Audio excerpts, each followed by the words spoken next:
My sister sent a fake pregnancy test to my fiancé, making him call off our engagement. She never knew I had been paying her college tuition and covering every bill in the house. So I cut off all support and walked away. What if the person you thought you knew best, your own sister, orchestrated a betrayal so elaborate, so audacious, that it threatened to shatter your entire family, all to steal your spotlight? My wedding rehearsal dinner wasn't just a celebration. It was the battlefield where years of lies, favoritism, and hidden resentments finally erupted into an unforgettable war. The air in the Belmont, an upscale restaurant chosen for its intimate atmosphere, was thick with the scent of expensive food and the growing tension I felt in my gut. Outside, the city lights sparkled, but inside, a different kind of drama was about to unfold, one that would redefine every relationship I held dear. I'm Chloe, 30 years old, and that night, just minutes before our rehearsal dinner began, I discovered my sister Sophia's pregnancy report was a complete fabrication. When she dramatically announced her pregnancy complications in a brazen attempt to steal my spotlight, I knew I couldn't stay silent. Her smug smile, the one I'd seen countless times, vanished the moment I mentioned financial control. The gasp that swept through the room was almost audible as I revealed the unimaginable. I'd been secretly funding Sophia's lavish lifestyle for years. That single-night tour through our family dynamic, exposing a tangled web of lies, blatant favoritism, and bitter resentments that none of us were truly prepared to face. I can still see the faces in that room, shock, betrayal, utter confusion etched into every single one. Before I dive into the incredible fallout, let me take you back to how we got here. Growing up, Sophia and I had what looked, on the surface, like a typical sister relationship. She was years younger, forever the baby of the family. Even as adults, it felt like my parents never truly saw how their undeniable favoritism impacted our bond, or my self-esteem, throughout my entire childhood. From elementary school onward, I was the one who was responsible, the high achiever. I'd do chores without being asked, maintain perfect grades, and join every single extracurricular activity I possibly could. Meanwhile, Sophia could literally do no wrong in our parents' eyes. She'd throw tantrums when asked to clean her room, and they'd eventually just do it for her. She'd fail a test, and they'd blame the teacher. The pattern was painfully clear. I had to earn every single bit of praise through sheer hard work, while Sophia received endless adoration just for existing. "Chloe, you're the older sister. You need to set an example," my mom would say, a constant refrain whenever I dared to complain about the unfairness. This phrase became the relentless soundtrack of my childhood, a stark reminder that my feelings almost always came second to Sophia's comfort. Despite the emotional void, I excelled academically. I earned a full scholarship to an Ivy League school, studying computer science and business. My parents attended my graduation, but spent most of the day, ironically, talking about Sophia's struggles with college applications, effectively minimizing my monumental achievement. After college, I joined a tiny tech startup as one of its first employees. Those early years were brutal, I mean truly brutal. 80-hour work weeks, sometimes sleeping under my desk, living on ramen just to save every penny. But the sacrifice, the sheer grit, it paid off. By 26, I was the chief technology officer. And by 28, when the company was acquired, I walked away with enough money to never work again if I chose not to. The twist? My financial success perfectly coincided with my parents' business failure. They'd owned a small but once successful retail store for 2 decades. But a perfect storm of poor decisions, economic downturns, and ruthless competition from big-box stores left them teetering on the verge of bankruptcy. They didn't tell me directly, of course. My father was too proud. I discovered it when my mother called me in tears, admitting they couldn't even make their mortgage payment. That night, I made a decision that would forever alter our family dynamic. I would help them, but secretly. I didn't want them to feel like failures, and honestly, I absolutely didn't want Sophia to know I had money. She'd already shown concerning signs of jealousy whenever anything good happened in my life. When I brought my boyfriend, Liam, home for Thanksgiving that year, Sophia's behavior was especially revealing. Liam was successful in his own right, a talented architect with his own firm. He was kind, intelligent, and treated me with unwavering respect. The moment Sophia met him, I felt an immediate shift in her demeanor. Her laugh became louder, more performative. She touched his arm repeatedly during conversations and somehow managed to mention her single status at least 5 times during dinner. "Your sister seems nice," Liam said afterward, completely oblivious to her blatant flirtation. "That's Liam, always seeing the best in people." "She can be," I responded vaguely, careful not to color his impression with my own deeply complicated feelings. By this point, I had already established the financial arrangement that would later become the devastating centerpiece of our family drama. Through a labyrinthine series of shell companies and trusts, I was secretly paying my parents' mortgage, their car payments, their health insurance, and their ever-growing credit card bills. I'd also set up a full-ride scholarship for Sophia's college tuition, and I was paying for her apartment near campus. None of them, absolutely none of them, knew the money came from me. My parents genuinely believed they'd qualified for various financial assistance programs, and Sophia thought her scholarship came from some anonymous alumni foundation. I wanted to help them without changing our existing relationship dynamic, without becoming the family ATM, and most importantly, without having to endure my parents praising Sophia for receiving financial help, while I'd worked tirelessly for everything I ever had. Looking back, I realize I was enabling incredibly unhealthy patterns instead of truly helping my family grow. But at the time, it felt like the kindest, most dignified solution. I was preserving their dignity while ensuring they were taken care of. What I didn't realize, what I couldn't have foreseen, was how my secrecy would eventually collide with Sophia's deeply rooted jealousy, creating the perfect storm that nearly annihilated our family. The acquisition of our tech company wasn't just successful, it was the kind of exit that made headlines in industry publications. Our small team had developed an innovative algorithm for data processing that a major tech giant simply couldn't resist. When the dust finally settled, I found myself with a net worth of over $12 million before my 30th birthday. I moved a significant portion of the money into conservative investments, donated generously to causes I cared about, bought a comfortable but not extravagant house, and meticulously set aside a substantial sum for my family's needs. I wasn't flashy about my wealth. I still drove the same Honda I'd had for years and lived well below my means. Very few people in my life knew about my true financial situation, which was precisely how I wanted it.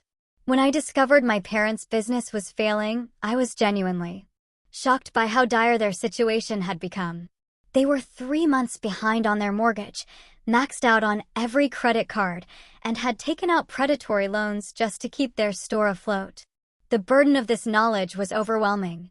These were the very people who had always portrayed themselves as financially savvy, who had lectured me about responsibility while indulging Sophia's every whim. "Ms. Reynolds, are you sure you want to structure things this way?" My financial advisor, David, asked, his brow furrowed, when I explained my plan to help them anonymously. "Family financial entanglements can get complicated quickly." "I'm sure," I insisted, my voice firm. "They can't know it's coming from me." David, a true professional, helped me create several legal entities that would serve as impenetrable buffers between my money and my family. We established a trust that appeared to be from a distant relative, a fake scholarship fund for Sophia, and a business grant program that would conveniently select my parents for assistance. The paperwork was meticulously legitimate, but the ultimate sources of funding were all me. Within weeks, my parents received a letter informing them they'd been approved for a special refinancing program that would miraculously reduce their mortgage payment by 60%. Another letter arrived offering a substantial business stabilization grant. Sophia received notice that an anonymous donor had selected her for a full-ride scholarship that included tuition, housing, and a generous monthly stipend. The change in their lives was immediate, dramatic, and frankly, a little jarring. My parents stopped looking perpetually stressed at family dinners. Sophia moved from her cramped dorm room to a luxurious apartment near campus. Their gratitude, sincere as it seemed, was directed at faceless institutions and lucky circumstances, never at me. For a while, this elaborate arrangement seemed perfect. I could help my family without changing our relationship dynamic, without confronting the deep-seated issues. But cracks, subtle at first, soon began to appear. Despite having her education and living expenses fully covered, Sophia began dropping classes. By her junior year, she was barely enrolled part-time, though she confidently told our parents she was focusing on her major courses. I, however, received the actual enrollment reports from the university as the scholarship provider, and they painted a very different picture. More concerning was her pattern with relationships and jobs. She'd date someone for a few months, inevitably create drama, break up, and then spend lavishly to heal her broken heart. She'd get hired somewhere, work for a few weeks, clash with management, quit or get fired, and then take months to find another position, all while effortlessly maintaining her luxury lifestyle, thanks to the scholarship stipend I provided. When Sophia maxed out her first credit card at 21, I received a desperate call from my mother. "Chloe, I hate to ask, but your sister is in a bit of trouble financially. We helped as much as we could, but with the store still recovering." I pretended to contribute a small amount, while actually paying off the entire card through my anonymous financial network. This pattern repeated several times over the next few years, with the amounts growing larger and larger each time. When Liam proposed after 2 years of dating, I was ecstatic. We planned a beautiful, meaningful wedding for the following spring, nothing ostentatious, but deeply personal. My parents insisted on contributing, so I arranged for them to receive an unexpected insurance reimbursement that they could use for wedding expenses, effectively allowing them to pay with my money while maintaining their pride. As wedding planning progressed, Sophia's behavior became increasingly erratic. As my maid of honor, she was involved in many aspects of the planning, but seemed to subtly sabotage at every turn. Appointments were mysteriously rescheduled without my knowledge. Deposits went missing. Vendor communications were accidentally deleted from her phone. I tried desperately to attribute these incidents to Sophia's general disorganization, but a pattern was emerging that I simply couldn't ignore. One night, while reviewing my financial monitoring systems, a habit I'd developed to keep tabs on my elaborate family support network, I noticed unusual withdrawals from Sophia's account. She had visited an urgent care clinic and made several purchases at a medical supply store. Around the same time, I found evidence she'd been researching pregnancy symptoms, complex medical terminology, and, chillingly, how to create fake medical documents. A cold sense of dread washed over me. I immediately increased the monitoring on her accounts and communications, justifying the invasion of privacy with my rapidly growing concern. What I discovered was far worse than I had ever imagined. Sophia wasn't just jealous of my wedding. She was actively, maliciously plotting to ruin it. Wedding planning should have been one of the happiest times of my life, but Sophia managed to turn it into a minefield of stress and doubt. As my maid of honor, she had unfettered access to every single aspect of the wedding, which gave her ample opportunity for sabotage. The first glaring red flag appeared 3 months before the wedding when I arrived at the florist for a consultation, only to be told my appointment had been rescheduled for the following week. Sophia had called, claiming to be my assistant, and changed it without telling me. When confronted, she feigned innocence perfectly. "I thought I told you? I must have forgotten to text you after they called me. Wedding brain, right?" She laughed it off, but something in her eyes didn't match her carefree explanation. A week later, our venue called in a panic because they hadn't received the deposit to secure our date. I distinctly remembered giving Sophia a check to deliver during her lunch break, since the venue was conveniently near her apartment. The check had been cashed, but somehow the money never reached the venue. Sophia claimed there must have been a mix-up at their office and eagerly offered to handle it. I later discovered, to my horror, that she had deposited the check into her own account and used my money to make a down payment on a brand new car. "It was just a timing issue with my account," she explained, when I confronted her with the bank records. "I was going to transfer the money to them this week." I chose, foolishly, to believe her, writing it off as Sophia's typical financial irresponsibility rather than outright malice. Looking back, I was willfully blind. The engagement party provided even more damning evidence of Sophia's true intentions. Liam's brother, Michael, pulled me aside during the celebration. "I don't want to cause drama," he said uncomfortably, "but I think you should know your sister has been texting Liam pretty frequently." He mentioned she keeps asking him to meet for coffee to discuss wedding surprises for you. Liam confirmed this when I asked him privately, showing me the increasingly flirtatious messages from Sophia that he had been politely deflecting for weeks. He hadn't mentioned them because he didn't want to create tension between us. "I thought she was just being friendly," he said, looking troubled. "Should I be worried?" "No," I assured him, though worry was beginning to gnaw at me incessantly. "I'll handle Sophia." When I confronted her about the messages, she burst into theatrical tears, claiming she was just trying to make sure Liam was good enough for me. Her performance was convincing, complete with trembling lips and wet eyes. I almost believed her until I noticed her subtly checking her reflection in a nearby mirror to see how she looked while crying. Around this time, Sophia began mentioning mysterious doctor appointments and vague health concerns. At first, she was coy about the details, dropping hints like breadcrumbs for the family to follow. "I don't want to worry anyone," she'd say at family dinner, "but the doctor wants to run some additional tests." "It's probably nothing." My mother would immediately launch into a full-blown panic, demanding details and offering to accompany Sophia to every appointment. My father would grow quiet, his face lined with worry.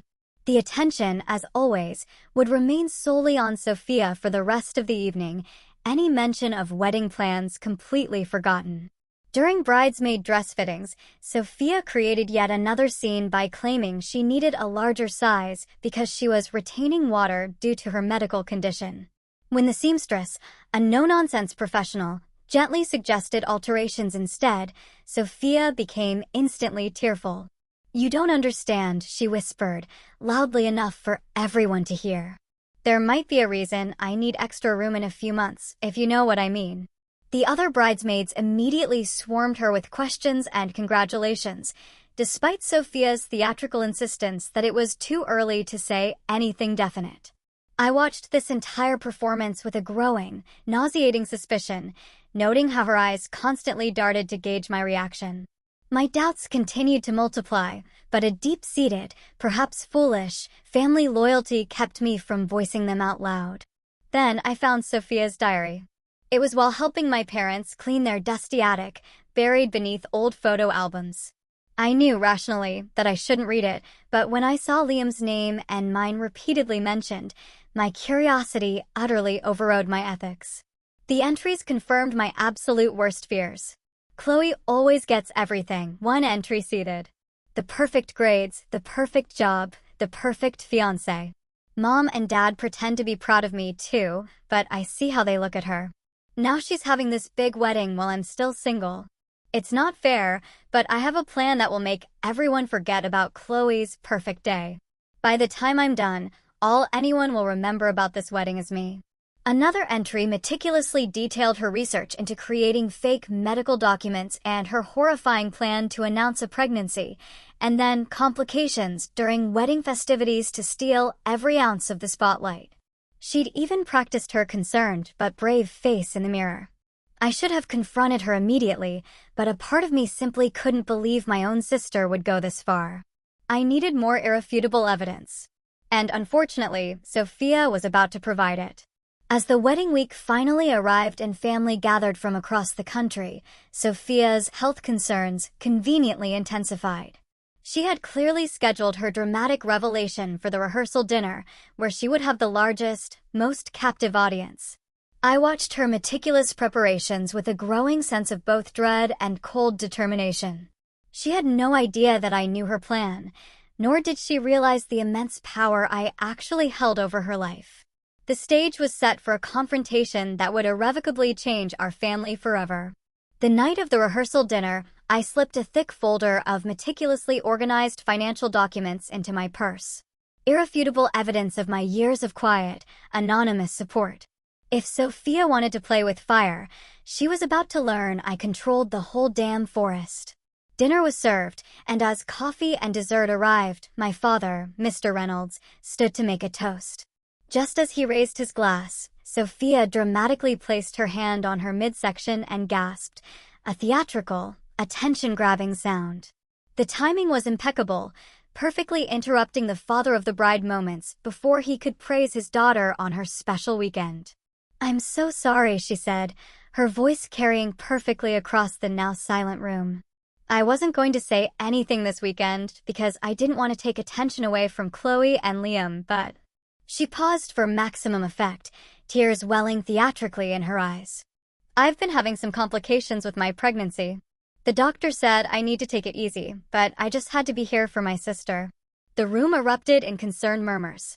My mother, Mrs. Reynolds, rushed to Sophia's side while my father stood frozen, his toast utterly forgotten. Liam looked at me in utter confusion, clearly wondering if I'd known about this supposed pregnancy. A strange, almost chilling calm descended over me. I stood up, wine glass in hand. The room gradually quieted as people noticed me preparing to speak. "Thank you for your concern for my sister," I said, my voice steady, betraying none of the turmoil inside. "But I think we should clarify something. Sophia," I turned my gaze directly to her, "would you like to tell everyone the truth about your pregnancy, or should I?" Sophia's face paled, but she recovered with lightning speed. "Chloe, I know you're upset about the timing, but this isn't about you for once." I smiled tightly, a cold, hard smile. "You're right. It isn't about me. It's about you lying to everyone in this room." "There is no pregnancy, is there, Sophia?"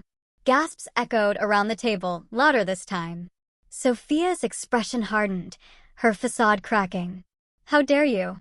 Why would I lie about something like this?"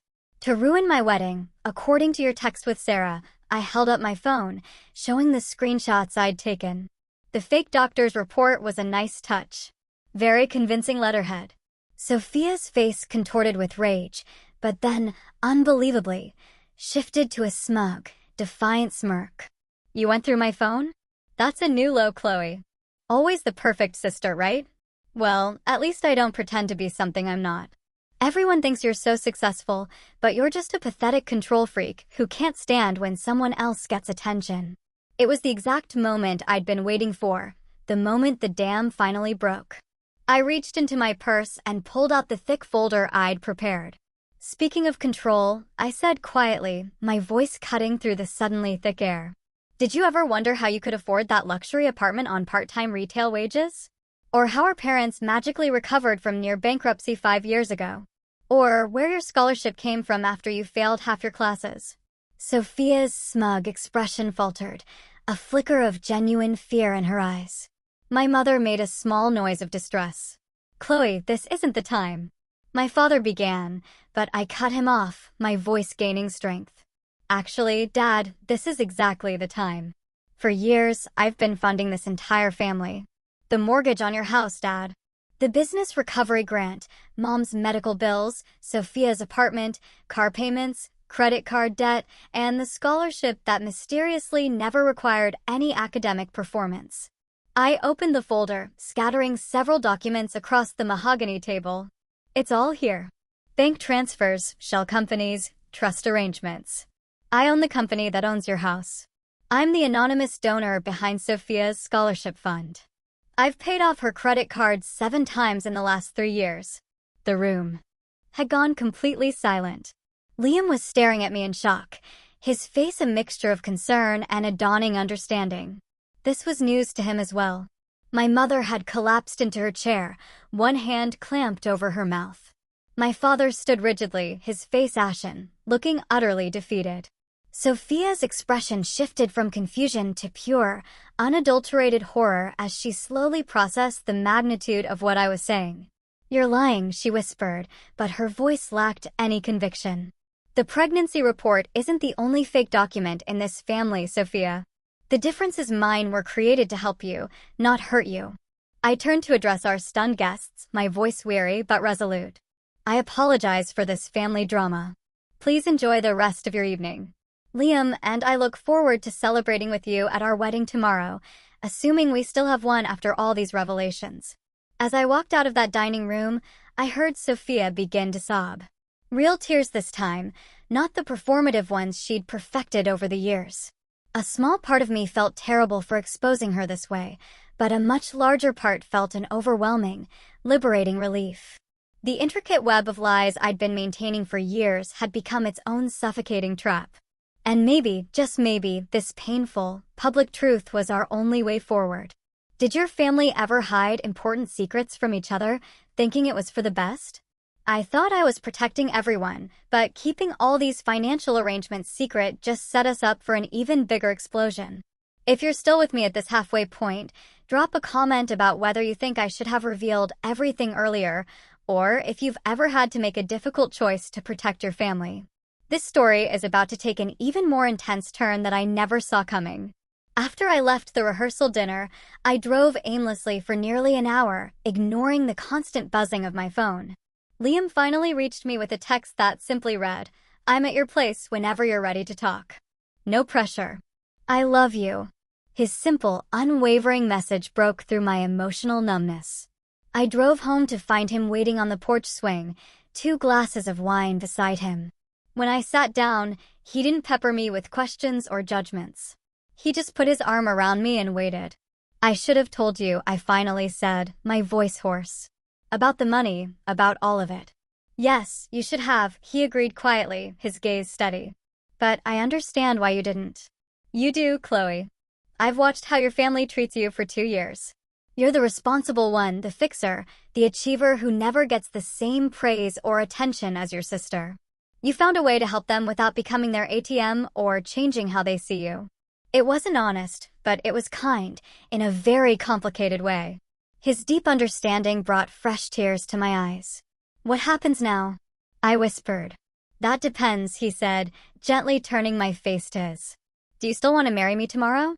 Despite everything, I managed a weak laugh. "That's the only thing I'm still sure about." Liam smiled and squeezed my hand. "Then we'll figure out the rest together." My brief moment of peace was interrupted by my phone ringing again. My father, for the 12th time.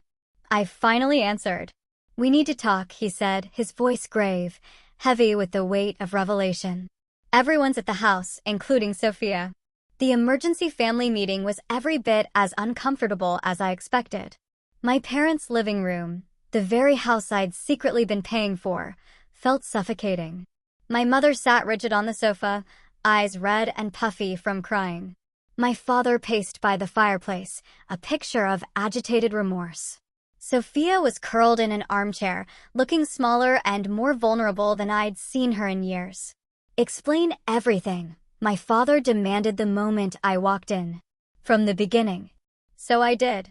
I told them about the company acquisition, the money I'd made, discovering their desperate financial troubles, and my elaborate, misguided plan to help without changing our deeply ingrained family dynamic. I explained the shell companies, the fake scholarship fund, the business grants, and all the times I'd secretly bailed out Sophia. "Why didn't you just tell us?" My mother asked, her voice breaking, thick with sorrow. "Why all the deception? Would you have accepted my help?" I countered, my own voice surprisingly strong. "Would it have truly changed how you treat me compared to Sophia? Or would I have just become the family bank while still hearing about how special and precious she is?" My father flinched at my words, a raw wound exposed. "We don't favor, Dad, please," I interrupted, cutting him off. My entire childhood, I heard, "Why can't you be more like Sophia?" when it came to being sociable. But never, "Why can't Sophia be more like Chloe?" when it came to responsibility or achievement. I paid for her apartment while she dropped out of classes, and you still praised her for her independence while asking why I worked so much. An uncomfortable, heavy silence filled the room. Finally, Sophia spoke.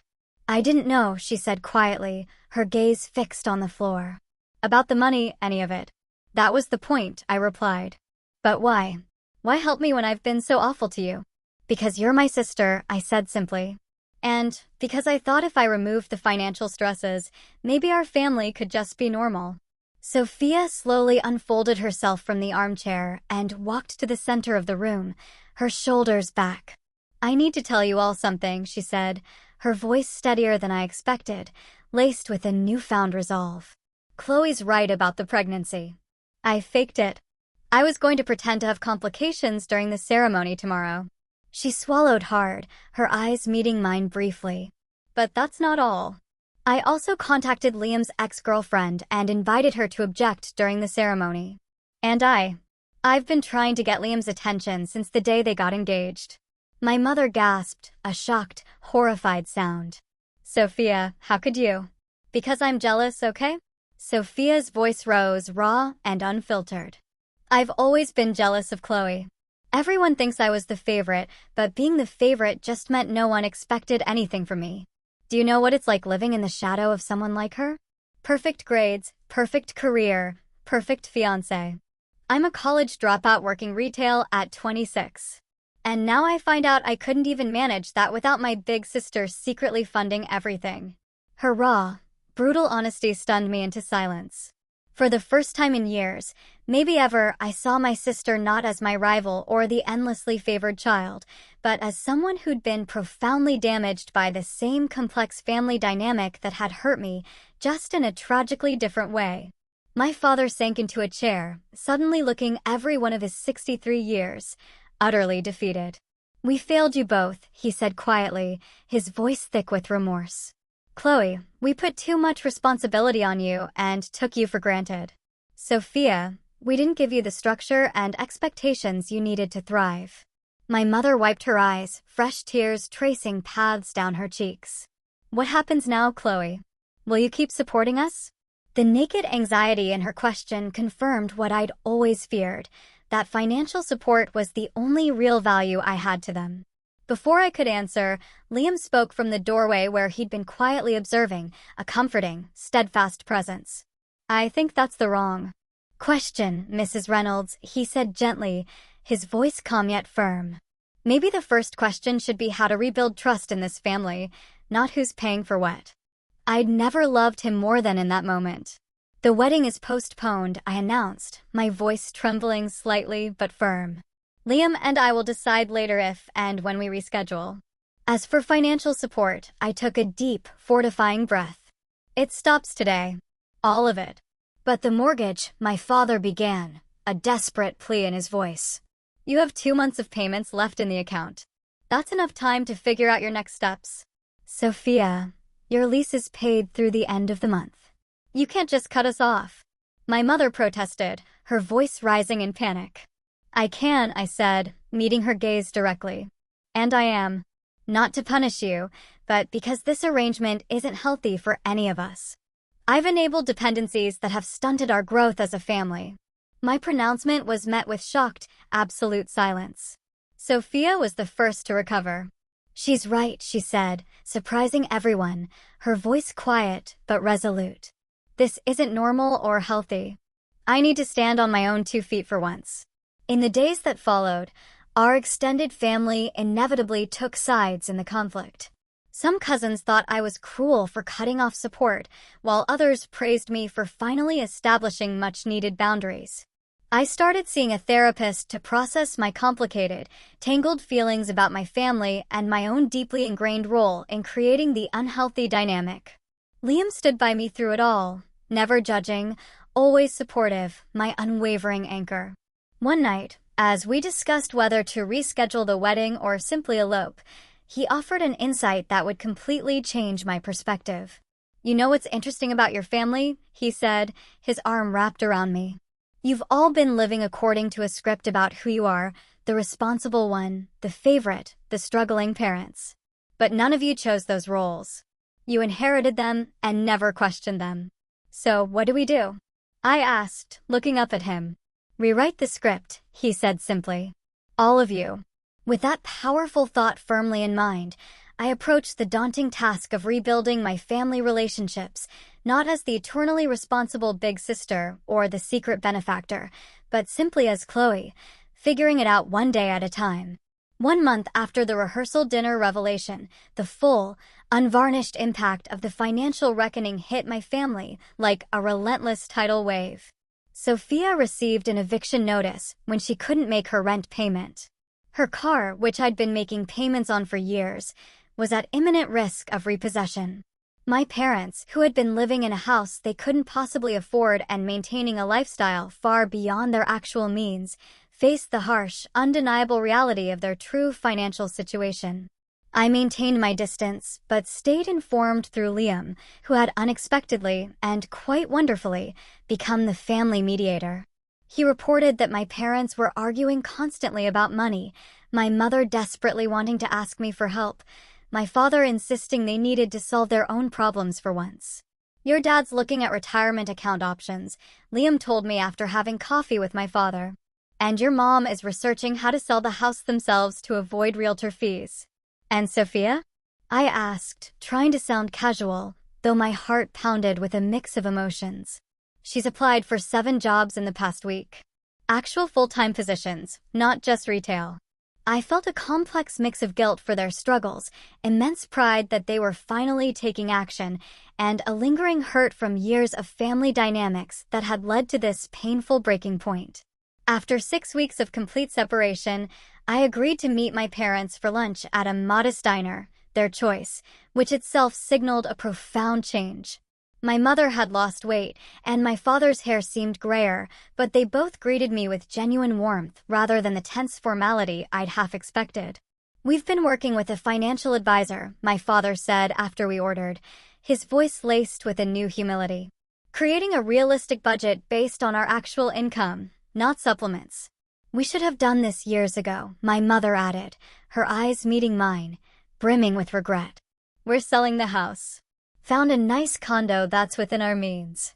I nodded, genuinely surprised by their pragmatic, accountable approach. "That sounds sensible." "Chloe," my father said, leaning forward earnestly, "we owe you an apology. Not just for taking your money without knowing, but for all the years before that. We placed too much responsibility on you and gave too little structure to Sophia. We see that now." "We've started family therapy," my mother added, her voice softer. "All 3 of us. We'd like you to join when you're ready." Their humility and self-awareness caught me completely off guard. I'd expected defensiveness or manipulation, not genuine accountability and a desire for real change.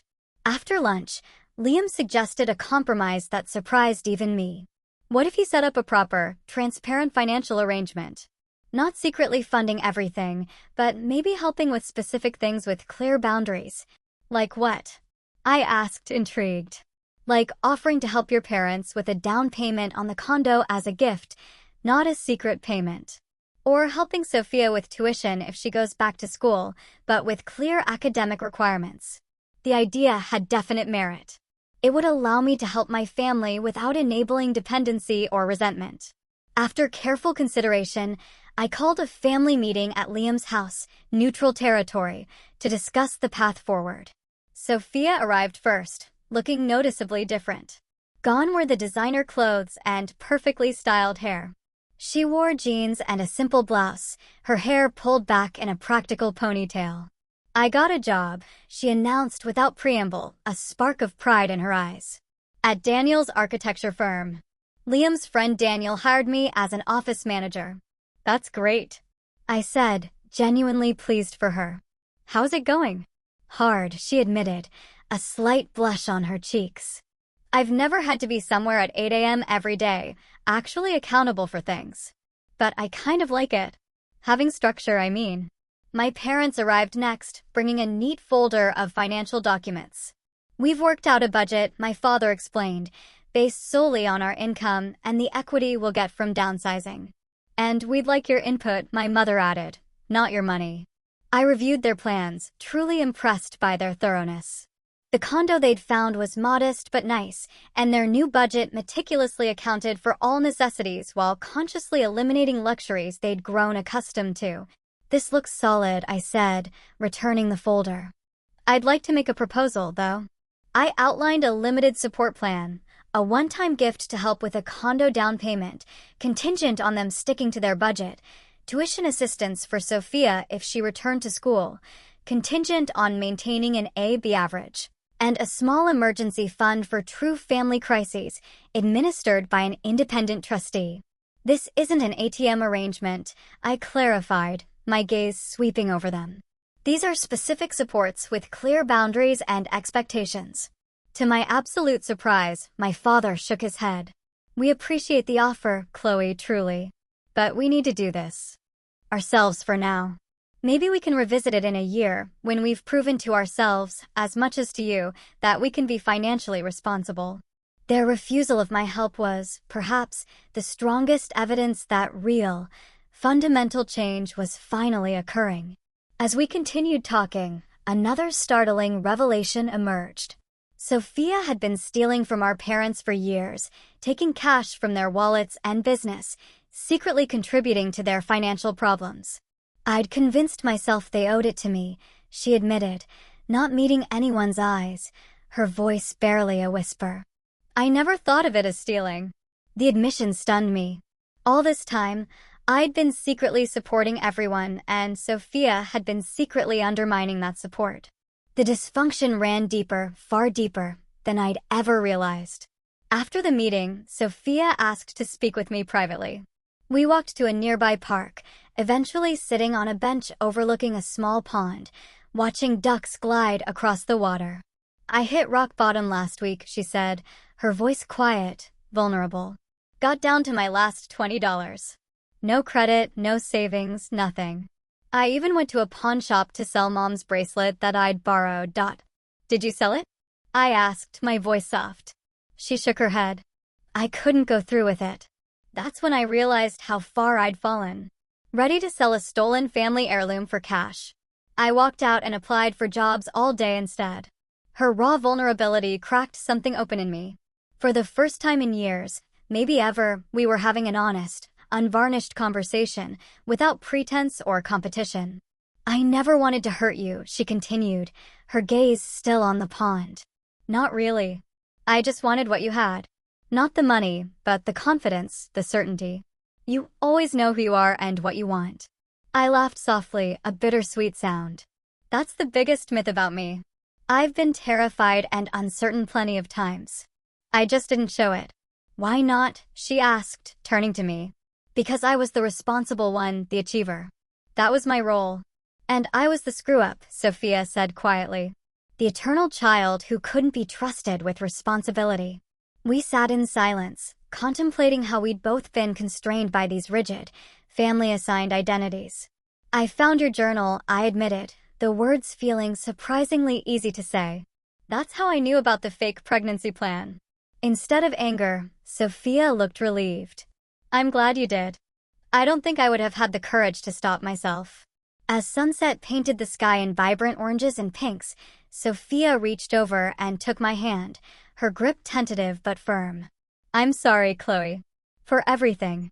I want to be better. Not like you. I'll never be like you, but a better version of me. I squeezed her hand back, a genuine warmth spreading through me. I'd like to know that version of Sophia.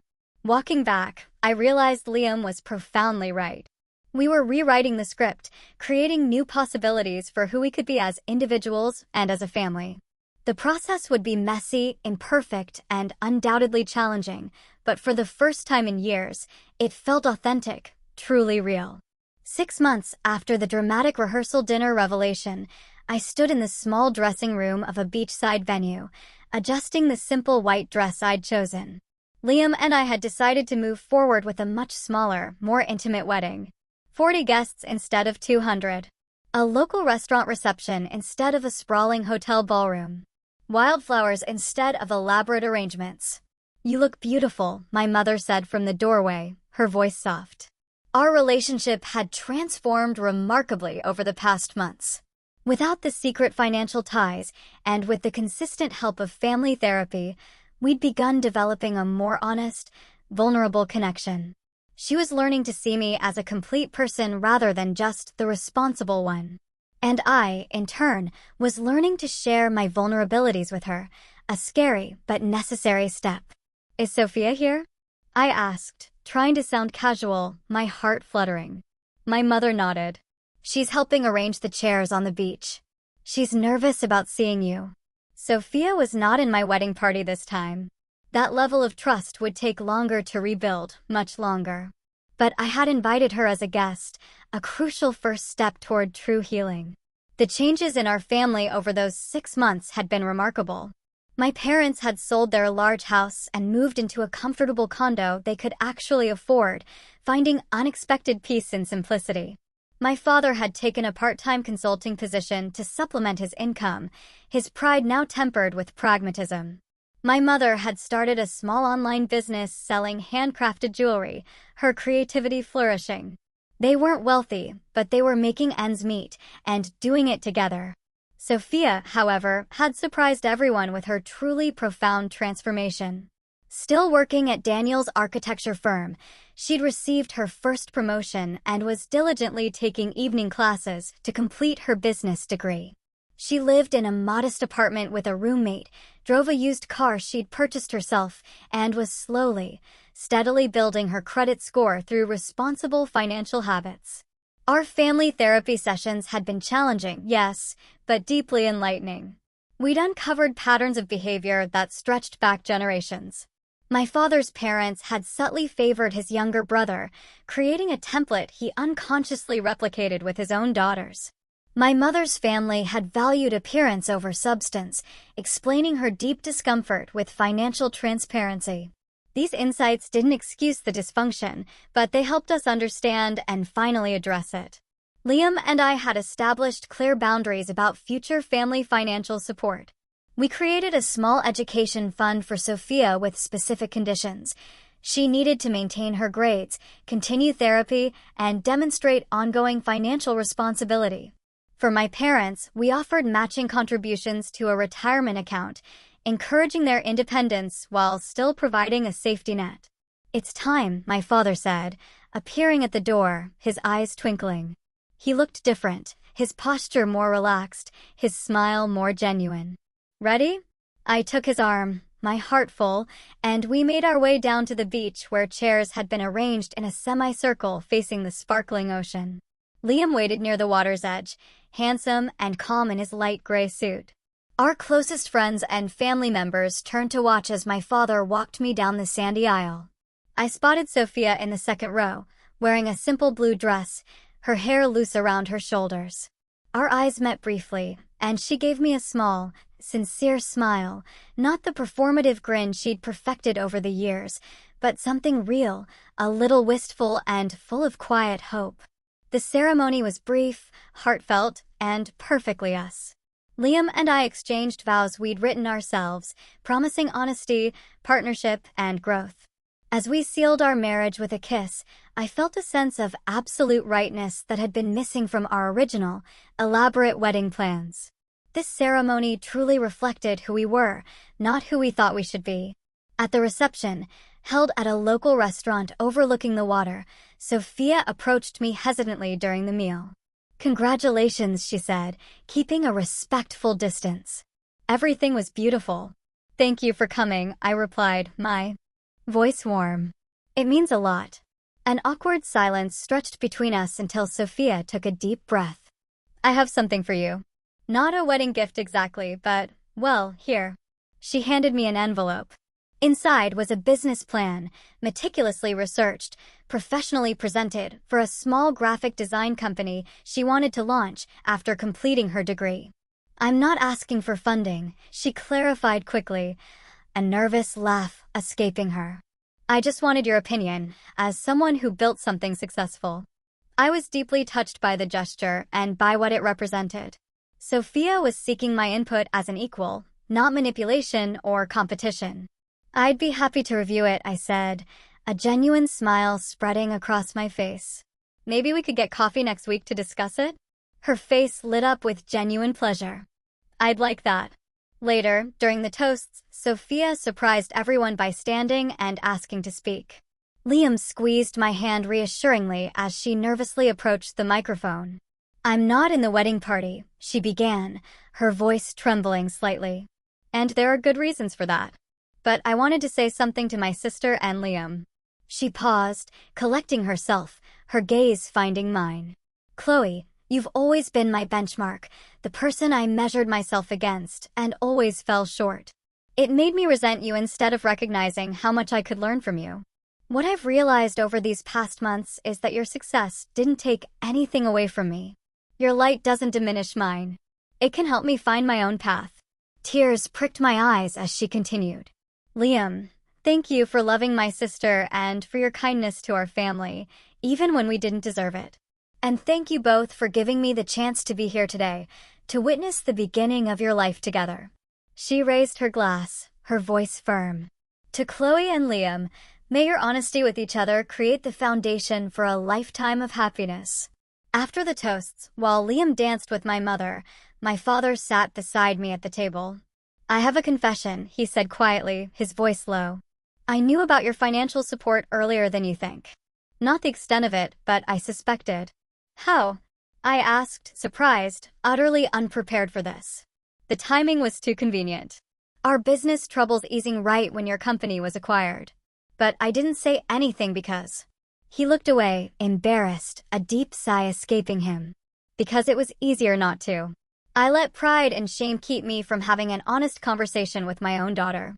"We all made mistakes, Dad," I said gently, placing my hand over his. He nodded, a weary but hopeful expression on his face.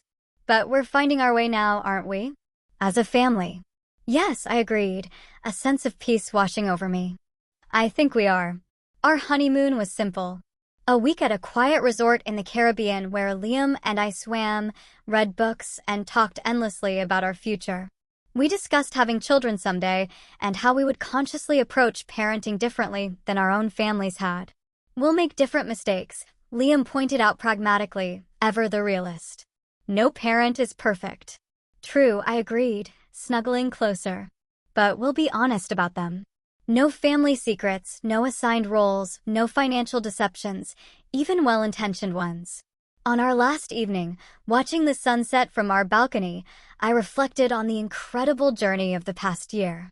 The fake pregnancy report that had been meant to ruin my wedding had, ironically, ultimately saved our family by forcing us to confront truths we'd all been desperately avoiding. Sophia's jealousy and my secret financial control had been symptoms of a much deeper dysfunction that had finally, dramatically, been brought to light. When we returned home, I followed through on my promise to review Sophia's business plan. We met at a coffee shop, and I was genuinely impressed by the thought she'd put into her concept. "This is really good," I told her, my voice sincere. "Honestly, you've identified a solid niche, and your financial projections are conservative but promising." "Really?" Her face lit up with pride, a genuine, radiant glow. "I've been researching business programs. I want to apply for my MBA after I finish my bachelor's degree." "I think you'd be excellent at it," I said, meaning every word. "Have you thought about applying for scholarships?" "Actually, yes." She smiled, a confident, knowing smile. Real ones this time. As we continued discussing her plans, I realized we were having our first conversation as adults. Not as the responsible sister and the favorite, not as the achiever and the screw-up, but as two women finding their way in the world, connected by blood and, increasingly, by choice. 6 months later, Sophia was accepted into a competitive business program with a partial scholarship. My parents had settled comfortably into their new, more modest lifestyle, finding joy in unexpected places. Liam and I had bought a new house with a guest room that had already hosted each family member for visits. The journey wasn't perfect, of course. We still had disagreements and moments of falling back into old, comfortable patterns. But the foundation had irrevocably shifted from secrets and resentment to honesty and growth. The sister who had once faked a pregnancy to ruin my wedding was now someone I spoke with weekly, sharing advice and genuine connection. The parents who had once unknowingly accepted my financial support now stood proudly on their own feet, with appropriate boundaries and transparent communication. As for me, I was learning that being the fixer, the responsible one, wasn't my only identity. I could be vulnerable, ask for help, make mistakes, and still be valued, still be loved. The control I'd maintained through secret financial support had been an illusion, one that ultimately hurt everyone, including myself.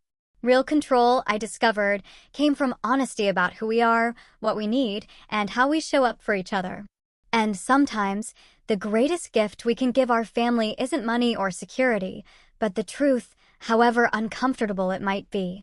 Have you ever experienced a family betrayal that ended up transforming your relationships for the better?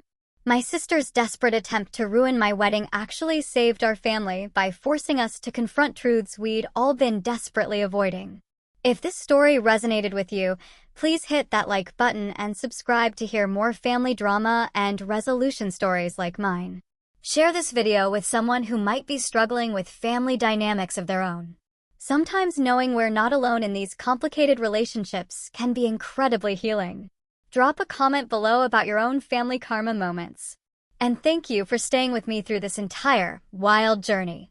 Remember, sometimes what looks like an ending is actually the beginning of something much, much better. Until next time, if this story shocked you or hit close to home, let me know in the comments below. I'd love to hear your thoughts and experiences.